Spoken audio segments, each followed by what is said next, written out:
नमस्कार बच्चों, आपका स्वागत है आपके अपने यूट्यूब चैनल खन्ना क्लासेस पर। और आज हम कक्षा 10 के लिए सामाजिक विज्ञान विषय के महत्वपूर्ण प्रश्नोत्तर की हमें जो सीरीज स्टार्ट की है प्रश्नोत्तर को पढ़ना, तो इसी क्रम में आज हमारा एक दूसरे नंबर का वीडियो क्लासेस है। और इसमें हम अध्याय 1 के सामाजिक विज्ञान विषय की क्लासेस ले रहे हैं, जिसमें आज हम टॉपिक पढ़ने वाले हैं वनस्पति एवं वन्य प्राणी। इस टॉपिक के हम प्रश्नोत्तर करेंगे, क्योंकि कुछ बच्चों का कहना था हम उधर बुक में से हम डिटेल में अध्याय 4 तक पढ़ चुके हैं, तो बच्चों की डिमांड थी कि सर प्रश्नोत्तर भी करा दीजिए। तो उसी प्रश्नोत्तर कराने के सिलसिले में दूसरे नंबर का वीडियो है, तो आप लोग हमसे जुड़े रहिए। जिन लोगों ने सब्सक्राइब नहीं किया वो सब्सक्राइब जरूर करें, और जो सब्सक्राइब कर चुके हैं वो शेयर करें, लाइक एंड कमेंट्स करें। चलिए पढ़ते हैं अपने आज की क्लास। देखो बच्चों, पहला प्रश्न है अपना कि वन्य प्राणी संरक्षण के 2 उपाय बताइए।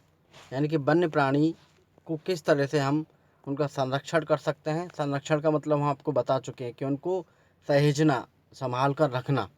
ठीक है, तो संरक्षण के 2 उपाय बताइए। जैसे हम वन्य प्राणी हैं, जैसे शेर में टाइगर है और बहुत सारे हैं, उनको हम कैसे संरक्षण कर सकते हैं। तो 2 तरह से इनमें 2 उपाय पूछे, तो 2 उपाय में एक उपाय ये है कि वन्य जीवों के प्राकृतिक आवासों को बिना नुकसान पहुँचाए प्रबंध इत्यादि कार्य करना। यानी कि जो जंगली पशु हैं, वन्य प्राणी हैं, वो वनों में रहते हैं, तो वनों में रहने के लिए उनको जो प्राकृतिक आवास हैं उनके पेड़ पौधों के रूप में, तो उनको हम नुकसान ना पहुंचाएं और उनका और प्रबंध अच्छे से करें। दूसरा है कि वन्य जीवों के शिकार पर पूर्णतः प्रतिबंध होना चाहिए, और उनका जो वन्य प्राणी उनका शिकार पर भी पूर्ण प्रतिबंध लगा देना चाहिए। यानी कि 2 चीज़ें हैं, एक तो उनके प्राकृतिक आवासों को बिना नुकसान पहुंचाए प्रबंध इत्यादि करना, दूसरा वन्य जीवों के शिकार पर पूर्ण प्रतिबंध लगाना। अब दूसरा प्रश्न है, बाघ एवं हाथी परियोजना क्या है। तो देखो 1973 में देश में बाघ परियोजना प्रारंभ की गई थी। कब? 1973। इसको याद रखना बहुत ज़रूरी है। 1973 में बाघ परियोजना शुरू की गई थी। इसके मुख्य उद्देश्य बाघों को व्यवहारिक संख्या से आश्वस्त होते हुए सुरक्षित करना। हाथियों को संरक्षित करने के लिए देश में हाथी परियोजना प्रारंभ की गई। देश में 14 हाथी परियोजनाएं चल रही हैं। यानी कि सीधा सीधा बात है, बाघ परियोजना ने बाघों को संरक्षित करने के लिए कुछ योजना चलाना है, हाथी परियोजना ने हाथियों को संरक्षित करने के लिए कुछ योजना चलाना। बाघों की जो योजना थी वो 1973 में चलाई गई, और हाथी परियोजना हमारे देश में कितनी चल रही है? 14 हाथी परियोजना चल रही है। चलिए अगले प्रश्न पर आते हैं। वितरण के आधार पर भारतीय वनों के प्रकार बताइए। यानी भारतीय वन कितने प्रकार के हैं, किसके आधार पर? वितरण के प्रकार पर। तो देखिए, वितरण के आधार पर भारतीय वनों के निम्नलिखित प्रकार हैं। पहला उष्णकटिबंधीय सदाबहार वन, दूसरा मानसूनी वन, तीसरा आर्द्र मानसूनी वन, शुष्क मानसूनी, मरुस्थलीय वन, डेल्टाई वन, हिमालय पर्वतीय वन। अब देखिए, इसमें से कुछ वनों के बारे में आपको समझाने की कोशिश करते हैं तो आपको याद हो जाएगा। मानसूनी वन समझ गए आप, जैसे मानसून में जो अपने आप हरे भरे हो जाते हैं। आर्द्र मानसूनी, आर्द्र माने होता है कि पानी में, हवा में थोड़े से वाटर कंटेंट रहे, वाष्प रहे, उसको बोलते हैं आर्द्र मानसूनी। ठीक है। शुष्क मानसूनी, सूखे सूखे मानसून रहे। एक मरुस्थलीय याद रख लीजिए आप, डेल्टा याद रख लीजिए, जहाँ डेल्टा वन होते हैं, डेल्टाओं जो वन पाए जाते हैं, मरुस्थल में वन पाए जाते हैं, मरुस्थलीय वन है। हिमालय पर्वतीय वन जो हिमालय में पाए जाते हैं, ये तो मानसूनी वन। ये तो आपको याद रहने वाले हैं, सिंपल है। देखिए, मौसम के आधार पर उष्णकटिबंधीय वन और आर्द्र मानसूनी वन और शुष्क मानसूनी वन, ये 3 एक तरफ याद रखिए। फिर मानसूनी वन, मरुस्थल वन, डेल्टाई वन, हिमालय पर्वत वन। बहुत सिंपल है, जो एक बार पढ़ेंगे आपको याद हो जाएगा। चलिए अगला प्रश्न देखते हैं। वन महोत्सव क्या है? वन महोत्सव वनों के क्षेत्रफल को बढ़ाने व जनता में वृक्षारोपण की प्रकृति पैदा करने के लिए भारत के तत्कालीन कृषि मंत्री श्री के.एम. मुंशी ने 1950 में वन महोत्सव, इसका आंदोलन क्या था? अधिक वृक्ष लगाओ आंदोलन प्रारंभ किया। प्रतिवर्ष देश में 1 से 7 जुलाई तक वन महोत्सव का कार्यक्रम मनाया जाता है। वन महोत्सव माने वनों को लगाना, पेड़ पौधों को लगाना, वनों को बढ़ाना, यही है। ठीक है, तो वनों के क्षेत्रफल को बढ़ाना है हमको, और जनता में वृक्षारोपण की प्रकृति पैदा करने के लिए, जनता उनमें नेचर में आ जाए कि नहीं हमको पेड़ लगाना चाहिए, उसके लिए तत्कालीन कृषि मंत्री श्री के.एम. मुंशी ने 1950 में वन महोत्सव कार्यक्रम की शुरुआत की थी। इसकी टैगलाइन थी अधिक वृक्ष लगाओ आंदोलन। और ये प्रतिवर्ष अभी भी 1 से 7 जुलाई के बीच वन महोत्सव कार्यक्रम मनाया जाता है। चलिए अगला प्रश्न पढ़ते हैं। वन संरक्षण के उपाय लिखिए, या वनों को संरक्षित और सुरक्षित कैसे किया जा सकता है। ठीक है, तो वन संरक्षण के उपाय निम्नलिखित हैं। पहला, वनों की कटाई पर सख्ती से प्रतिबंध लगाया जाए। ठीक है, यानी वनों की कटाई ना की जाए। दूसरा, ईंधन के लिए पूरक साधनों का विकास किया जाए। जो ईंधन के रूप में लोग वनों की लकड़ी यूज़ करते हैं, उनके लिए दूसरे कुछ इंतजाम किए जाएँ। तीसरा टॉपिक है वन क्षेत्रों, तीसरा पॉइंट है वन क्षेत्रों का पूर्ण संरक्षण किया जाना चाहिए। जो जहाँ वन हैं, हमारे वन क्षेत्र, उनका संरक्षण किया जाए, उनको देखभाल की जाए। चौथा है कि अति चराई पर प्रतिबंध लगाना चाहिए, यानी कि जो पशुओं को चराते हैं उन पे कम चराया जाए, प्रतिबंध लगाना चाहिए। पांचवा है कि इमारती लकड़ी का विकल्प ढूंढना चाहिए, ताकि लकड़ी का उपयोग कम से कम किया जा सके। अब लोग क्या करते हैं कि घर बनाने के लिए, अलमारी बनाने के लिए जंगलों में जाते हैं और पेड़ को काट लाते हैं। तो उनका कुछ अल्टरनेट ढूंढना चाहिए, हमको दूसरा उपाय ढूंढना चाहिए, विकल्प, कि हम लकड़ी का यूज ना करें और हमारे घर में सारा सामान बन जाए।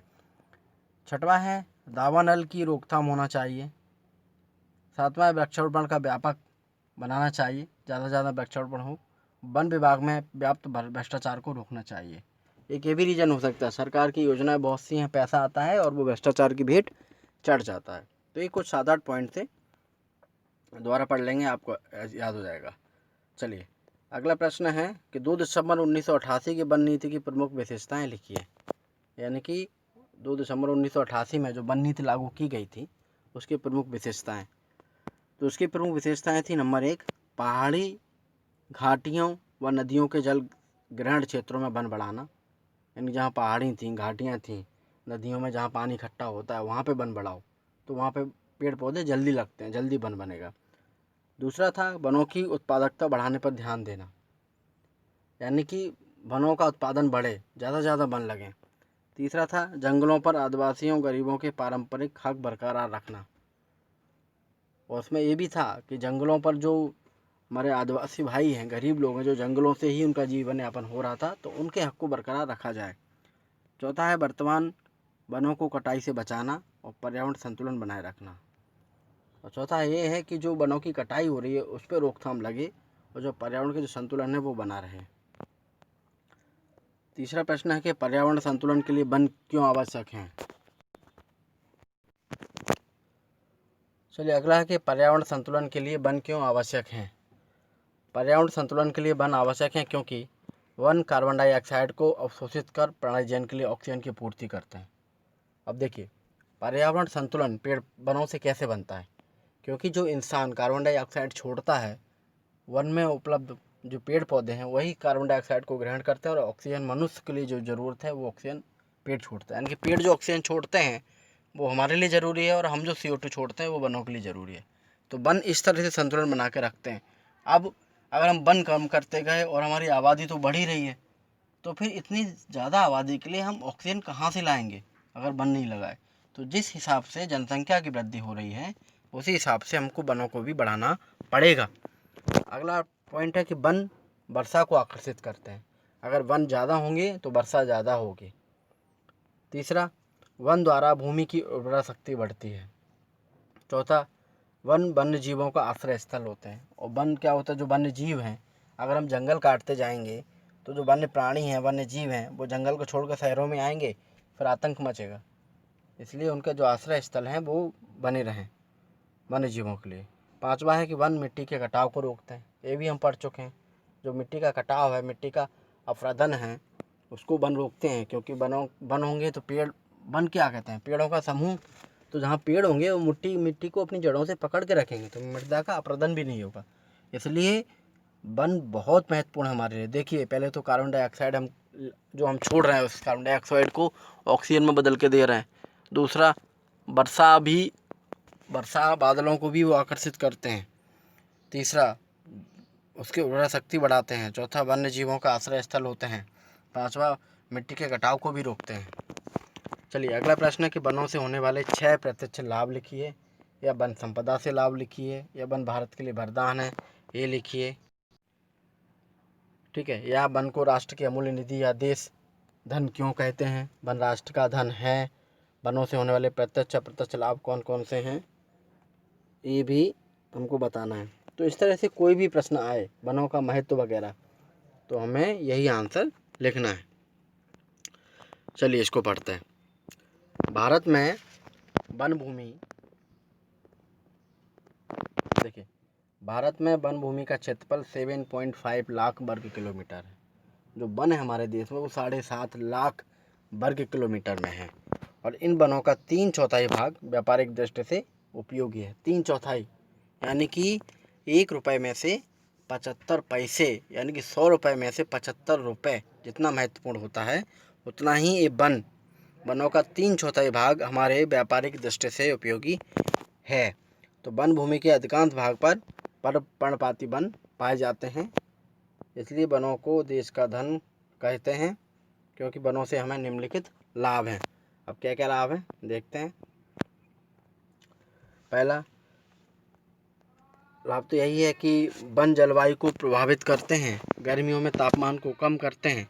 वनों की हरियाली आकाश में चलते हुए बादलों को आकर्षित कर पानी बरसाती है। अब देखिए इस लाइन का मतलब ये है कि जो जलवायु है उसको वन प्रभावित करते हैं, और गर्मियों में एक तो तापमान को भी कम रखते हैं, और वनों की हरियाली आकाश में चलते हुए बादलों को आकर्षित कर पानी बरसाते हैं, यानी कि वन पानी बरसाने के लिए भी महत्वपूर्ण है। दूसरा है वृक्षों की जड़ें मिट्टी को बांधे रखती हैं। दूसरा है कि वनों की जड़ें मिट्टी को बांधे रखती हैं, जिससे भूमि का अपक्षय नहीं हो पाता है। वही बात है जो हम बताते हैं, अपरदन नहीं हो पाता। जो पेड़ हैं उनकी जड़ें मिट्टी को बांध कर रखती हैं। तीसरा पॉइंट है कि वन भूमि की उपजाऊ क्षमता में वृद्धि करते हैं। एक तो उर्वरा शक्ति है भूमि की, उसको भी बढ़ा देते हैं। चौथा पॉइंट है कि वन हमारे वातावरण को विशुद्ध करते हैं। वे जीवों द्वारा निष्कासित कार्बन डाइऑक्साइड को अपनी सांस द्वारा ग्रहण करते हैं और जीवों के लिए उपयोगी ऑक्सीजन निष्कासित करते हैं, जिससे वातावरण विशुद्ध होता है। यानी कि जो पेड़ पौधे हैं वही जो मनुष्य है CO2 छोड़ रहा है, CO2 को वो ले रहे हैं। जब पेड़ पौधे ऑक्सीजन छोड़ते हैं उस ऑक्सीजन को हम लेते हैं, तो इस तरह एक संतुलन बना रहता है। चलिए 5वां पॉइंट पढ़ते हैं। वनों से इमारती व्यापारिक महत्व की अनेक प्रकार की लकड़ियाँ प्राप्त होती हैं। यानी कि वन होते हैं तो बहुत तरह की हमको इमारती लकड़ी मिलती है, जैसे शीशम हो गया, बहुत सारी सागौन हो गया, इस तरह की लकड़ी हमको मिलती है। चलिए अगला पॉइंट है कि भारत में लकड़ी ईंधन का प्रमुख स्रोत है जो वन से प्राप्त होता है। अभी भी हमारे हिंदुस्तान में गाँव में चूल्हे बहुत जलते हैं, तो उनके लिए लकड़ी चाहिए ईंधन के लिए, तो वो भी हमें वनों से ही प्राप्त होती है। अगला पॉइंट है कि भारत में लगभग 90 करोड़ पशुओं के लिए चारे की व्यवस्था भारतीय वनों से होती है। यानी कि हमारे देश में जो 90 करोड़ पशु हैं उनके लिए आज भी चारा हमारे इन वनों से ही मिलता है। अगला पॉइंट है वन उपज लाख हरा महुआ, गोंद, तेंदुपत्ता, जड़ी बूटी, कंदमूल, शहद, बड़ा हमला आदि वनों से ही प्राप्त होते हैं, और इन्हें संग्रह करने में लगा लोगों को व्यवसाय प्राप्त होता है। अब ये सब जड़ी बूटी हमको पेड़ों से प्राप्त होती हैं, और इनको संग्रह करने के लिए जो लोग लगते हैं तो उनको एक प्रत्यक्ष रूप से रोजगार मिलता है। ठीक है, चलिए अगला पॉइंट पढ़ते हैं कि वन उपजों पर निर्भर उद्योगों विकास हुआ है। जो वन पर डिपेंड रहते हैं उद्योग, उनका विकास हुआ है, क्योंकि वनों का विकास हुआ है, हमको लकड़ियाँ ज़्यादा मिली, वनस्पति ज़्यादा मिली, तो उन पर जो निर्भर उद्योग हैं उनका विकास बहुत ज़्यादा हुआ। जैसे फर्नीचर, बीड़ी उद्योग, कागज़ उद्योग, लकड़ी उद्योग, दिया सलाई उद्योग, प्लाईवुड, वार्निश उद्योग आदि। 10वां पॉइंट है कि लाखों आदमियों की आजीविका वनों पर निर्भर करती है। तो ये 10 महत्वपूर्ण पॉइंट हैं, इनमें ही सारे अध्याय का निचोड़ है, और आप इन 10 पॉइंटों को याद कर लें, समझ लें अच्छे से। कहीं कोई भी प्रश्न आएगा आपको आंसर इन्हीं में मिल जाएगा। और देखिए ये आंसर किसका है, ओवरऑल हम बात करें तो वनों का महत्व क्या है, या वन हमारे लिए कैसे वरदान साबित हुए हैं, इस टाइप के प्रश्नों के आंसर यही है। चलिए आगे पढ़ते हैं, 2-4 लाइन और बाकी हैं इसके अभी। वन हमारी विभिन्न आवश्यकताओं की पूर्ति करते हैं, देश की उत्पादन क्षमता को बढ़ाने में अपना योगदान देते हैं। वनों के विनाश के कारण हमारा देश बहुत सी मुसीबतों का सामना कर रहा है। उससे बचने का एक ही उपाय है अधिक से अधिक वृक्ष लगाना। इसलिए सरकार ने वन महोत्सव कार्यक्रम का भी शुरुआत की थी, जो हम पढ़ चुके 1950 में। वृक्ष ही जीवन का आधार है और इसे बचाना हमारा परम कर्तव्य है। ठीक है, चलिए पढ़ते हैं आगे। वन प्राणी संरक्षण क्यों आवश्यक है और वन प्राणी संरक्षण के उपाय बताइए। यानी कि वनों में जो वन के जो प्राणी जिनको बोलते हैं पशु पक्षी जंगली जानवर, उनका संरक्षण क्यों ज़रूरी है और उनके दो हमको उपाय बताने हैं। प्रश्न ऐसा आया था 2011, 15 और 17 में, लेकिन 2 के 4 उपाय पूछेगा, हम 6 उपाय पढ़ेंगे। चलिए पढ़ते हैं। वन प्राणियों का संरक्षण। तो वनों के साथ साथ वन्य जीव भी मानव के लिए महत्वपूर्ण है, संसाधन है वो महत्वपूर्ण है। जैसे वन हमारे लिए बहुत आवश्यक हैं, उसी तरह वन्य जीव भी हमारे लिए बहुत ही आवश्यक हैं। वन्य जीवों से मांस, खाल, हाथी दांत आदि प्राप्त होता है। इन्हीं वस्तुओं की प्राप्त एवं मनोरंजन के लिए मानवों के द्वारा बहुत ज़्यादा मात्रा में जानवरों का शिकार किया गया। चलिए दोबारा देखते हैं। वनों के साथ साथ वन्य जीव भी मानव के लिए महत्वपूर्ण संसाधन हैं। वन्य जीवों से मांस मिलता है हमको, खालें मिलती हैं, हाथी दांत आदि प्राप्त होते हैं। इन्हीं वस्तुओं की प्राप्ति एवं मनोरंजन के लिए मानवों के द्वारा बहुत मात्रा में जानवरों का शिकार किया गया। इस कारण वन्य प्राणियों का अस्तित्व खतरे में पड़ गया। बाघ, सिंह, हाथी, गैंडे आदि बहुत से वन्य प्राणियों की संख्या में निरंतर कमी होती जा रही है। यदि वन्य प्राणियों के शिकार का क्रम इस तरह चलता रहेगा तो बहुत वन्य प्राणियों के अस्तित्व व पर्यावरण में संतुलन बनाने के लिए वन्य प्राणियों का संरक्षण आवश्यक है। देखिए, वनों के साथ साथ वन्य जीव भी बहुत आवश्यक हैं। अब वन्य जीवों से क्या मिलता है? देखिए, मांस मिल जाता है, खाल, हाथी दांत, ये सब मिलता है। और यही सब मांस, खाल, हाथी दांत प्राप्त करने के लिए इंसान क्या करता है? उनका शिकार करता रहता है।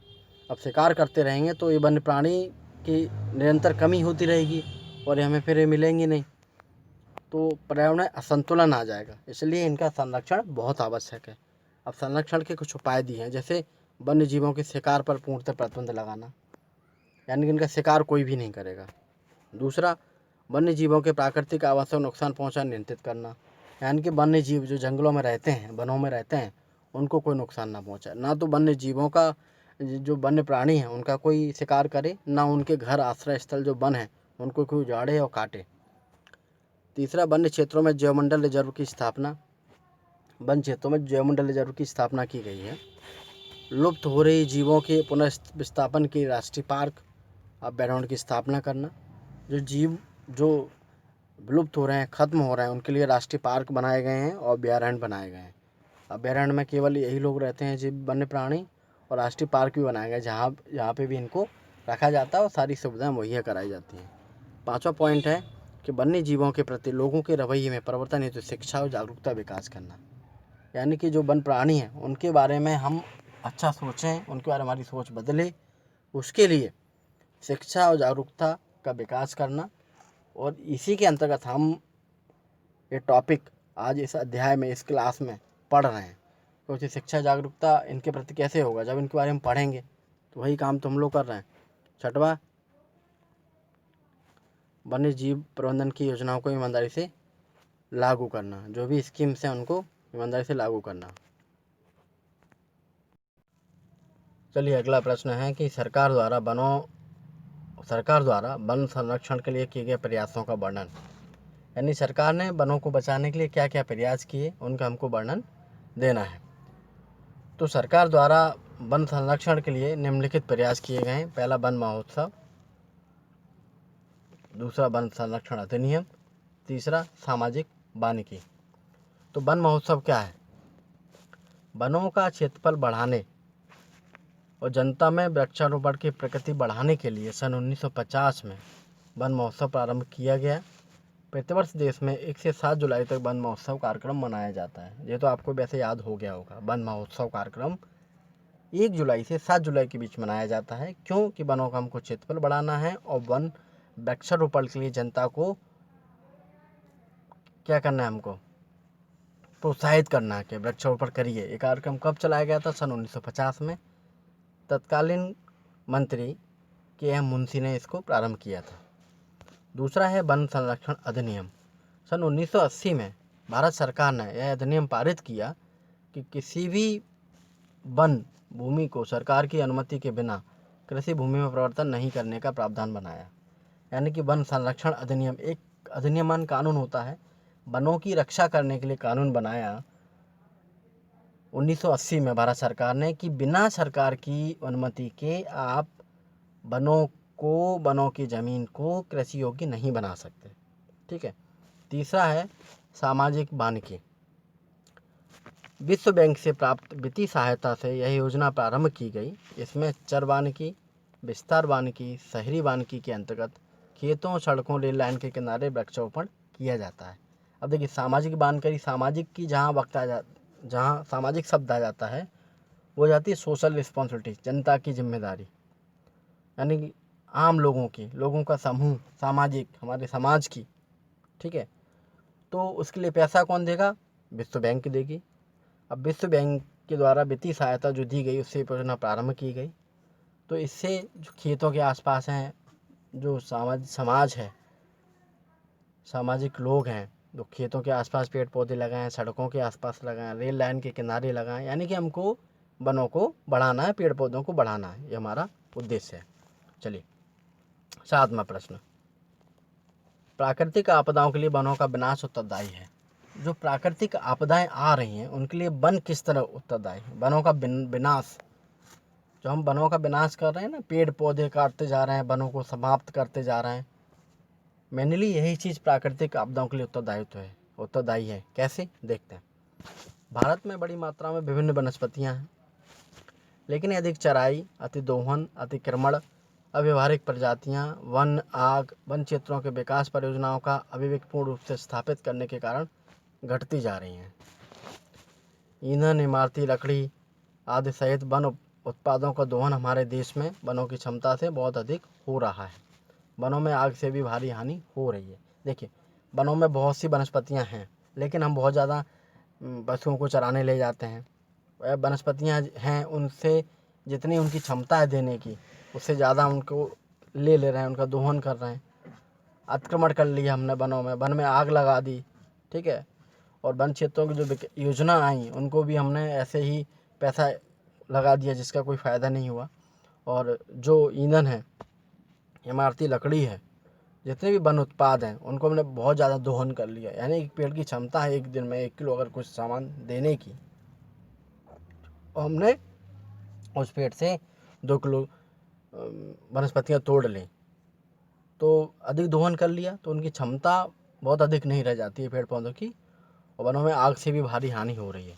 भारत में एक और वनों का क्षेत्र कम होना, तो दूसरी ओर वनों को तेज़ी से कटाव पर्यावरण के लिए गंभीर समस्या बनते जा रहा है। एक तो वन का क्षेत्रफल कम हो रहा है, हम पेड़ पौधे लगा नहीं रहे हैं, क्षेत्रफल बढ़ा नहीं रहे हैं, वन हम बढ़ा नहीं रहे हैं, लेकिन हम काटते जा रहे हैं। यानी बढ़ाना तो हम पेड़ लगाते नहीं हैं, ऊपर से काटते जा रहे हैं।